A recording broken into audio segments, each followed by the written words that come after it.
voto su Milanese, questa strana giornata attesa a Roma, come è arrivata lì ad Arzignano nel nord-est? Insomma, qui ci hanno spiegato, girando per i capannoni, che il vero spread non è quello tra i titoli italiani e quelli tedeschi, ma è tra la gente che sta a Roma e che governa, le persone che lavorano qui, che producono.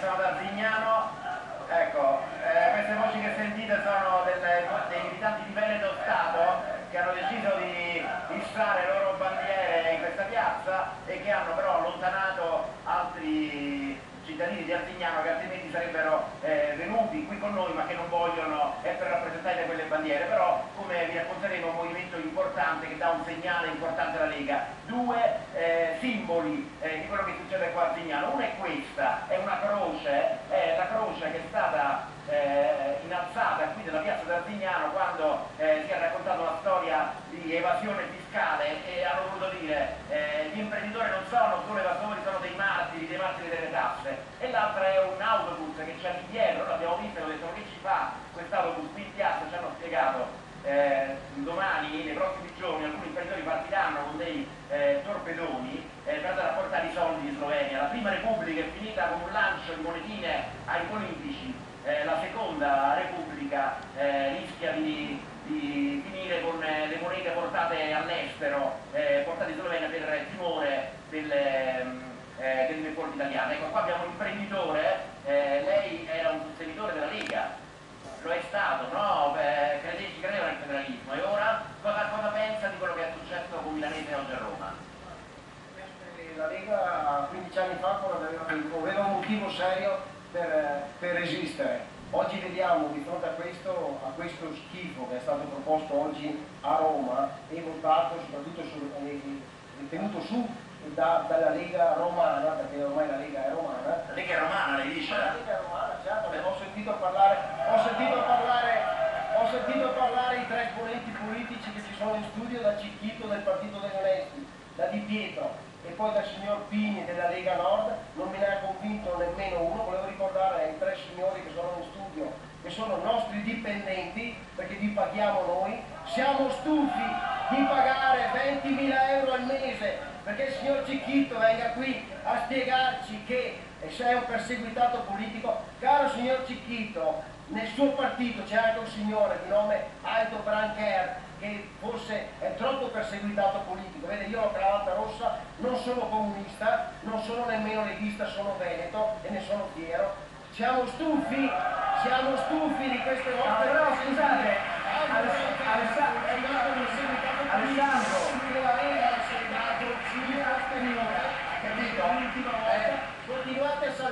continuate a salvare questa gente qua invece di metterli in galera. Alessandro, io non ho capito però questo fatto che molte persone hanno dovuto lasciare Arzignano, perché quello che tu mi hai raccontato oggi, che c'erano molte persone che erano arrivate anche da fuori per rappresentare un malessere, no? Che c'è lì.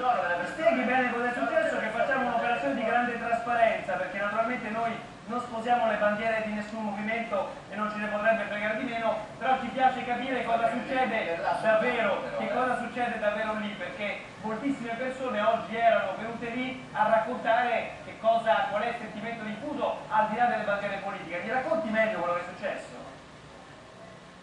Sì, allora, noi siamo qui da Arzignano, lo sapete, qui c'è stata un'operazione della Guardia di Finanza importante che ha scoperto nel settore della concia una evasione molto grave. Allora, questa vicenda ha creato molto scompiglio qui ad Arzignano. Le persone non si sentono di appoggiare l'evasione fiscale in nessun modo, però vogliono ribadire che la situazione, la pressione fiscale non è sopportabile. Ecco, questa difesa degli imprenditori è stata portata soprattutto da un movimento composto in parte da ex esponenti della Lega. Abbiamo qui l'ex Patrizia che era segretaria fino al 2008 della Lega di Verona e che adesso non si sentono più rappresentati dalla Lega perché non ci credono più. Ma non tutti gli imprenditori di Arzignano si riconoscono in questo movimento, per cui quando hanno visto queste bandiere innalzate alle nostre spalle, molti che sono adesso alle spalle delle nostre telecamere hanno detto: noi ci sentiamo italiani, siamo arrabbiati con lo Stato che ci impedisce di andare avanti con tutta questa tassazione, ma ci sentiamo italiani e vogliamo essere fino in fondo, per cui non ci sentiamo rappresentati da queste bandiere.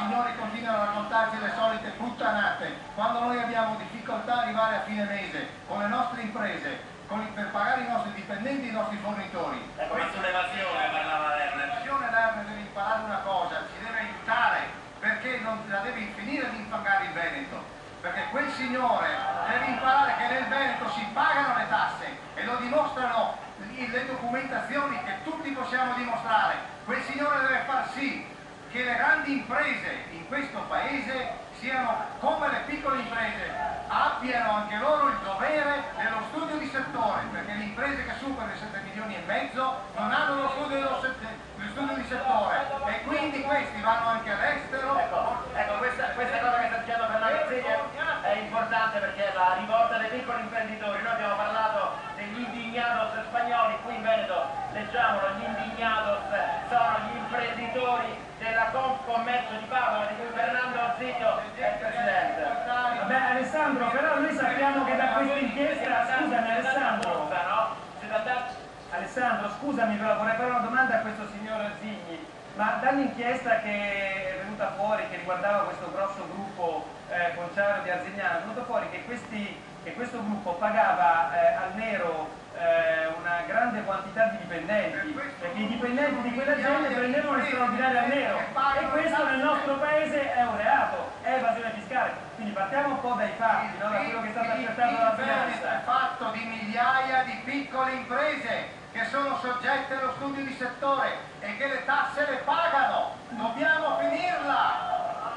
Strumentalizzare un'azienda La mia preoccupazione deve pagare le tasse come tutti i cittadini. Abbiamo capito. Il problema però è che 7 milioni e mezzo quello che arriva da Roma, queste persone qui le allontana ancora di più. Siano soggette Dopo vedremo, tra poco vedremo come funziona. Mi chiudete per cortesia Arzignano? Abbiamo capito, un momento. Loro vedo chiamo un'ultima voce da Arzignano. Alessandro, chi hai lì? Sì, allora sì, guarda, qua ci sta un imprenditore che voleva raccontarci di una tassa particolare, la tassa sulla pioggia, è vero? Devo dire al signor Lerner che lui è bravo. Gli ho fatto una domanda, Sì, la tassa, le faccio vedere che noi paghiamo le tasse e anche per Cicchito che ha detto che hanno tirato via non so cosa, non so se Cicchito vive in un altro paese, ma qua di manovre e di diminuzioni fiscali non ne ha visto una traccia nessuno. Lui adesso non vuole dircelo, ma cioè ha raccontato che lui pagava la tassa sulla pioggia, sul pluviale, cioè paghiamo la tassa sul pluviatico, una tassa che voi non avete tirato via, paghiamo le tasse sulle scritte, sulle capottine dei nostri uffici. Ecco, ma la tassa sulla pioggia è veramente paradossale qui in Veneto, perché c'è stata un'alluvione pesantissima, è venuto qui Berlusconi, è venuto qui Bossi a dire daremo i soldi, cosa è successo? Voi siete gli alluvionati di Vicenza, che impressione avete dello Stato, del Veneto, chiedo scusa, del Veneto. Del Veneto non facciamo distinzioni di Ok, chiedo scusa. non ho nessun problema. Cosa è successo? Sono arrivati questi soldi? No, i soldi non sono arrivati e abbiamo l'impressione che non arriveranno mai perché ci sono tante promesse, ma i fatti sono pochissimi.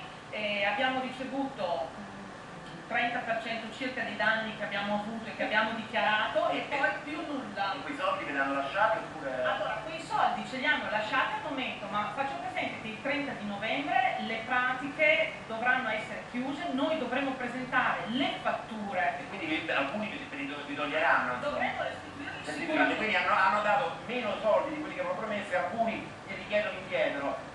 Ma la cosa più paradossale è quella che ci raccontano di nuovo i rappresentanti della Confcommercio di Padova, perché sono andati a Monza. Ve lo ricordate la storia dei ministeri leghisti? I ministeri... Come no? Quelli che ha fatto il ministro Calderoli protestava, esatto, loro sono andati perché che hanno fatto? Come aveva detto Calderoli, aveva detto basta con i viaggi della speranza a Roma, no? Allora loro ci sono andati a Monza a bussare, che avete trovato? Abbiamo trovato un ufficio completamente vuoto, delle scrivanie, abbiamo trovato una foto che rappresentava il giuramento di Pontida, un bronzetto con Bertolo Giussano, la fotografia di Bossi giovane e la fotografia del capo dello Stato c'era. Ma qualcuno va...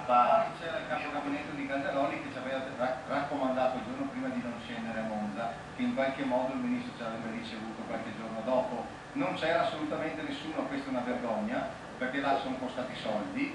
E Quindi è finta questa cosa? Sicuramente sì che è finta. Ecco, questa cosa secondo me è... Solo bisogno di trovare qualcuno della Lega, perché noi, preciso, siamo trasversali alla politica, Sì. ma avevamo bisogno di parlare con qualcuno, perché lui aveva detto che c'erano sicuramente dei rappresentanti di ministeri di alta qualità e di alta professionalità. Invece Non c'era assolutamente nulla, volevamo parlare per quanto riguarda la finanziaria, per quanto riguarda il Ministero del Turismo, quindi la Brambilla, che sarebbe bene si preoccupasse perché sta lavorando veramente male, sta lavorando veramente male. ecco, va bene. Vabbè, non avete trovato nessuno.